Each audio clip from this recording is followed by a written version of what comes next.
2024 থেকে 25 জন opposition leader যাদের বিরুদ্ধে করাপশন অ্যালিগেশন এবং কেন্দ্রীয় তদন্তকারী সংস্থা ইনভেস্টিগেশন করছিল, 23 জন বিজেপিতে যাওয়ার পর তদন্ত থমকে গেছে। তো বিজেপির লক্ষ্য কি? এই বিল এনে দুর্নীতি বন্ধ করা, না বিরোধী রাজনৈতিক দলগুলোকে হেনস্থা করে ভারতবর্ষকে বিরোধী শূন্য করা? বিজেপির ইন্টেনশন যদি সঠিক হতো তাহলে তো হেমন্ত বিশ্ব শর্মা, শুভেন্দু অধিকারী, অজিত পাওয়ার এরা কেউ বিজেপিতে গিয়ে পার পেয়ে যেত না।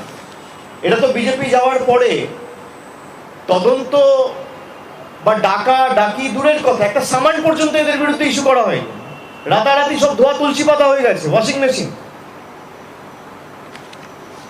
আপনি বলে দিচ্ছেন 30 দিন একটা লোক যদি জেলে থাকে, 31তম দিনে তাকে পদত্যাগ করতে হবে।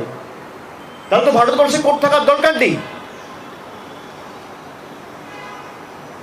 আমি চ্যালেঞ্জ করছি কেন্দ্রীয় সংস্থাকে যে আপনার যদি ইন্টেনশন ঠিক থাকে, আপনি 30 দিনের জায়গায় 15 দিন টাইম দিন, আমরা বিল সমর্থন করব।